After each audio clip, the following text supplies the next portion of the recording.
ദീനീപരമായിട്ടുള്ള ബോധം കടന്നു വരട്ടെ, നമ്മുടെ മനസ്സിനകത്തേക്ക് കടന്നു വരട്ടെ, നല്ലതായിട്ടുള്ള ചിന്തകൾ കടന്നു വരട്ടെ.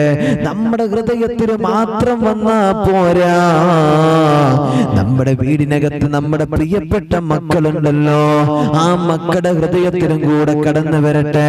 അവർക്ക് ഇത് എന്റെ ഉമ്മയാണ്, ഇത് എന്റെ വാപ്പയാണ്, ഇത് എന്റെ സഹോദരനാണ്, സഹോദരിയാണ് എന്നെന്റെ പ്രിയമുള്ളവരെ മനസ്സിലാക്കാൻ കഴിയണം എന്ന് നമ്മൾ പഠിപ്പിച്ചു കൊടുക്കണം. അല്ലെങ്കിൽ സമൂഹത്തിന്റെ മുമ്പിൽ നമ്മൾ വഷളായി തീരുമെന്നുള്ള കാര്യം നമ്മൾ മറക്കരുത്. അല്ലാഹു തആല നമ്മെ കാത്തു രക്ഷിക്കട്ടെ. ഇന്നലെ ന്യൂസിൽ ഒരു വാർത്ത നമ്മൾ കണ്ടിരുന്നല്ലോ. പടച്ചവനെ, അധ്യാപകൻ ഫോൺ പിടിച്ചുവത്രേ, അധ്യാപകന്റെ മുഖത്ത് നോക്കിക്കൊണ്ട് പുറത്തിറങ്ങി കഴിഞ്ഞാൽ ഞാൻ നിന്നെ കൊല്ലുമെന്ന് പറയുന്ന ഒരു പൊന്നുമോന്. പടച്ചുറപ്പേ, എവിടെയാണ്? നമ്മുടെ തൊട്ടടുത്ത ജില്ലയാണ്, പാലക്കാട് ജില്ലയിലാണ്. എന്റെ പ്രിയമുള്ളവരെ, +2 +1 പഠിക്കുന്ന ഒരു പൊന്നുമോനാണ്. അല്ലാ, അധ്യാപകന്റെ മുഖത്ത് നോക്കിപ്പോലും ഭീഷണി മുഴക്കുകയാണ് മക്കള്. മാതാപിതാ, ഗുരു, ദൈവം എന്ന് നമ്മൾ പഠിപ്പിക്കുന്നത് അതാ നമ്മൾ പറയേണ്ടത്. നമ്മൾ പലരും പറയുന്നുണ്ടെങ്കിലും പടച്ചവനെ, നമ്മുടെ മക്കളിൽ അത് കാണുന്നില്ല, നമ്മളിലത് കാണുന്നില്ല. ഇതാണ് അതിന്റെ ഏറ്റവും വലിയ വിഷമമെന്ന് പറയുന്നത്. അല്ലാ, നീ ഞങ്ങളെ കാത്തു രക്ഷിക്കണേ തമ്പുരാനെ. അല്ലാഹുവേ, ഇന്ന് അധ്യാപകർക്ക് വിലയില്ല. തോന്നുന്നത് പോലെയാണ് ക്യാമ്പസുകളുടെ അവസ്ഥ. അവരിങ്ങനെ അടികൂടും, ആരും ചോദിക്കാൻ പാടില്ല, പറയാൻ പാടില്ല. പണ്ടൊക്കെ ഹെഡ്മാസ്റ്റർ ചൂരലെടുത്തിട്ട് ഇങ്ങനെ ഇറങ്ങുന്നുണ്ടെന്ന് പറഞ്ഞാൽ കുട്ടികളെല്ലാവരും പടച്ചവനെ HM വരുന്നുണ്ട് എന്ന് പറഞ്ഞ് ഓടി കയറുമായിരുന്നു ക്യാമ്പസിന്റെ ഉള്ളില്, ആ ഒരു ക്ലാസിന്റെ ഉള്ളില്. എന്നാൽ ഇന്ന് അധ്യാപകരാരെങ്കിലും വരുന്നുണ്ടെന്ന് പറഞ്ഞാൽ അവർക്ക് നേരെ പടച്ചുറപ്പേ നെഞ്ചും വിരിച്ച് കൈ മടക്കി പിടിച്ചിട്ട് തുണി മടക്കി കുത്തിയിട്ട് അവിടെ മുമ്പിൽ പോയിട്ട് ന്യായീകരണങ്ങൾ പറഞ്ഞിട്ട് പടച്ചുറപ്പേ അവർക്ക് നേരെ വിരൽ ചൂണ്ടുന്ന മക്കളെയാണ് ഇന്ന് പല ക്യാമ്പസുകളിൽ നമ്മൾ കാണുന്നത്, ഇന്ന് പല സ്കൂളിന്റെ വരാന്തകളിലും നമ്മൾ കാണുന്നത്. അതുകൊണ്ട് ചിന്തിക്കണം നമ്മളുടെ പ്രിയമുള്ളവരെ. പലതും നമ്മൾ മനസ്സിലാക്കണം. എന്താണ് നമ്മുടെ മക്കൾ, എന്താണ് അവരുടെ രീതി, അവരെന്തൊക്കെയാണ് പ്രവർത്തിക്കുന്നത്, അവരുടെ ശൈലികൾ എന്താണ്, അവർ പോകുന്ന ഓരോ മേഖലകൾ, അവർ സഞ്ചരിക്കുന്ന മേഖലകൾ, ഇതിനെ കുറിച്ചിട്ട് വ്യക്തമായിട്ട് നമ്മൾ മനസ്സിലാക്കിയിട്ടില്ലെങ്കിൽ അവസാനം ഏറ്റവും വലിയ പരാജയം നേരിടുന്നത് അത് നമ്മൾ തന്നെയാകുമെന്ന് മറക്കരുത്. അല്ലാഹ്, നീ ഞങ്ങളെ കാത്തു രക്ഷിക്കണേ തമ്പുരാനെ. ഞങ്ങളെ നീ നന്മയുള്ളവരിൽ പെടുത്തണേ അല്ലാ, നന്മയുള്ളവരിൽ പെടുത്തണേ തമ്പുരാനെ.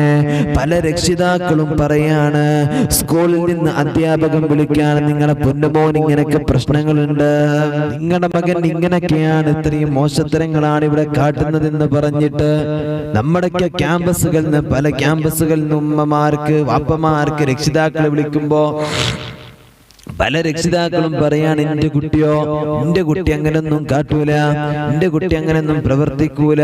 ഈ ചിന്തകളാണ് പടച്ചവനെ പല രക്ഷിതാക്കളുടെയും മനസ്സിനകത്തുള്ളത്. എന്നാൽ നമ്മുടെ മക്കളെ തള്ളിപ്പറയണം എന്നല്ല, ചെയ്യാത്തതിന് കുറ്റപ്പെടുത്തണമെന്നല്ല. എന്നിരുന്നാലും ഒരു ശ്രദ്ധ, ഒരു വല്ലാത്തൊരാശങ്ക, ഒരു വല്ലാത്തൊരു നമ്മൾ അവരുടെ കൂടെയുണ്ട് എന്നുള്ളൊരു ബോധം എന്റെ പ്രിയമുള്ളവരെ അവർക്കുണ്ടാകണം. ആ ശ്രദ്ധ നമ്മൾ എപ്പോഴും, നമ്മളിങ്ങനെ ഏത് സമയത്തും നമ്മൾ അതിനെ കുറിച്ച് ചിന്തിക്കണം. പഠിച്ചോനെ, എന്റെ കുട്ടി എന്തായിരിക്കും? ഒന്ന് ആരെങ്കിലും സ്കൂളിൽ നിന്ന് അധ്യാപകൻ വിളിച്ചാൽ എന്താണ് അതിന്റെ സത്യാവസ്ഥ എന്ന് പറയണം. അല്ലാതെ അതിന്റെ മുമ്പ് തന്നെ പറയാണ് എന്റെ കുട്ടി അങ്ങനൊന്നും കാട്ടൂല, നിങ്ങൾ കളവ് പറയാണ്. ഇവിടെ പറഞ്ഞ് പരത്തി അധ്യാപകർക്കും ടീച്ചേഴ്സിനും ഉസ്താദന്മാർക്കും പരാതി. കുട്ടി നല്ല പുണ്യാളനായി മാറുന്ന അവസ്ഥ. എന്നാൽ പഠിച്ചവനെ അധ്യാപകരും ശ്രദ്ധിക്കണം. നമ്മൾ വെറുതെ അവരെ ടോർച്ചർ ചെയ്യരുത്. അധ്യാപകരായ ആളുകൾ അവരെ വല്ലാതെ ചില സ്കൂളുകളിലൊക്കെ വല്ലാതെ മോശമായ പദപ്രയോഗങ്ങൾ നടത്തുന്നവരുണ്ട്, അധ്യാപകരുണ്ട്. എത്രയോ കേസുകൾ നമ്മൾ കാണുന്നുണ്ട്. അതും ചെയ്യാൻ പാടില്ല. അതേപോലെ തന്നെ അങ്ങോട്ടും ഇങ്ങോട്ടും നമ്മൾ നല്ലവണ്ണം ശ്രദ്ധിക്കണേ. എന്റെ പ്രിയപ്പെട്ട മക്കളെ, നിങ്ങൾ മനസ്സിലാക്കിക്കോളൂ, ഓരോ ക്യാമ്പസിന്റെ ഉള്ളറയിലും ഇന്ന് പഠിച്ചവനെ ഓരോ പാർട്ടികളാണ് അതിന് കൊടി പിടിക്കുകയാണ്. അതിന് കൊടി പിടിച്ചിട്ട് പഠിച്ചവനെ ഇന്ന് ഓരോ സ്കൂളിന്റെ വരാന്തകളിലൂടെ സമരം ചെയ്യുകയാണ് അല്ലെ. ഓരോന്നിങ്ങനെ സമരം ചെയ്യാണ്. ഞങ്ങളാണ് ഇവിടുത്തെ ഏറ്റവും വലിയ ആളുകൾ, ഞങ്ങൾക്കാണ് ഇവിടെ അംഗബലമുള്ളത്. എന്നിട്ട് ഇലക്ഷൻ നടക്കാൻ അവിടെ ചിലപ്പോൾ അടി ഉണ്ടാവാണ്, പ്രശ്നങ്ങൾ ഉണ്ടാവാണ്. പ്രശ്നം എന്താണതൊക്കെ? എന്നാ നമ്മളൊരു കാര്യം നമ്മൾ മനസ്സിലാക്കണം. ആ രംഗത്ത് നമ്മൾ, എന്റെ പ്രിയമുള്ളവരെ, ഇലക്ഷനും ഇതിന് വേണ്ടി പാർട്ടിക്കും സംഘടനകൾക്കും വേണ്ടിയിട്ട് അടികൂടുന്ന ആളുകൾ അവരൊന്ന് മനസ്സിലാക്കണം. അതിന്റെ പേരിൽ അധ്യാപകരെ വെല്ലുവിളിക്കുന്നവരുണ്ട്, കൂട്ടുകാരെ വെല്ലുവിളിക്കുന്നവരുണ്ട്, കൂട്ടുകെട്ടുകളിൽ വല്ലാത്ത പ്രശ്നങ്ങൾ ഉണ്ടാക്കുന്നവരുണ്ട്. അങ്ങനെയൊക്കെ ഒരുപാട് ചെറുപ്പക്കാരെ കാണാൻ കഴിയും. എന്നാ മനസ്സിലാക്കിക്കോ, ഈ കൊടി പിടിക്കാനും സമരം വിളിക്കാനും സമൂഹത്തിൽ ഇറങ്ങിയിട്ട് പ്രശ്നങ്ങൾ ഉണ്ടാക്കുന്നവരിൽ എന്റെ പ്രിയമുള്ളവരെ, ഇതിന്റെ ഏറ്റവും തലപ്പത്തിരിക്കുന്ന ആളുകളുടെ മക്കളില്ല.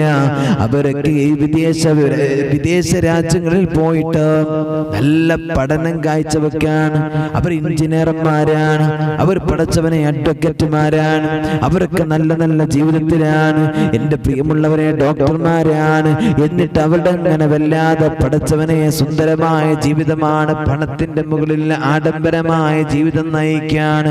പഠിച്ചവനെ, നമ്മുടെയൊക്കെ പ്രിയപ്പെട്ട മക്കൾ പാർട്ടിക്കും സംഘടനക്കും വേണ്ടിയിട്ട് കോളേജ് വരാന്തരങ്ങളിൽ കൊടി പിടിച്ചിട്ടുന്ന് അടികൂടാണ്.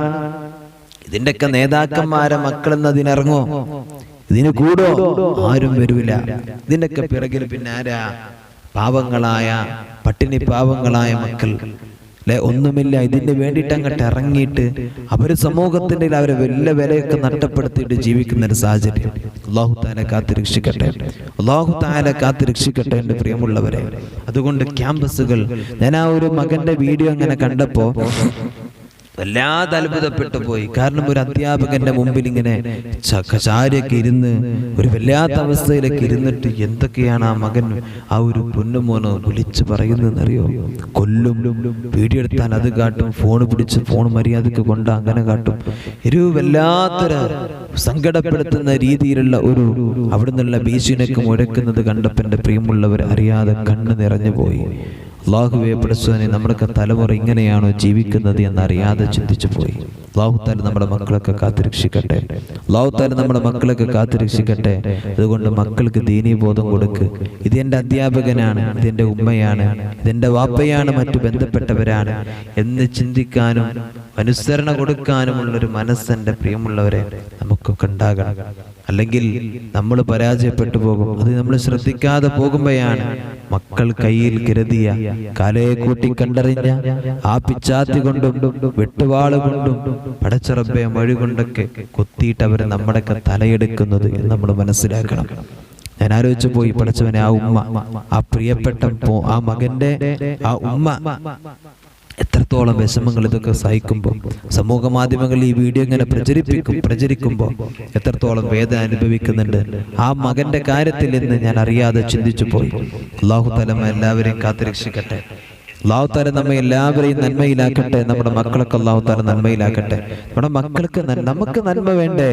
അല്ലാഹുവിന്റെ പ്രവാചകർ സല്ലല്ലാഹു അലൈഹി വസല്ലം തങ്ങൾ പറയാ, വിശുദ്ധമായ ഖുർആൻ ഓതിയിട്ട്, ലാ യൻഫഉ മാലും വലാ ബനൂൻ, നിങ്ങളെ കുട്ടികളും നിങ്ങളെ സമ്പത്തും നാളെ പടച്ചവന്റെ മുമ്പിൽ ഉപകാരപ്പെടാത്ത കുറച്ച് വിഭാഗമുണ്ട്.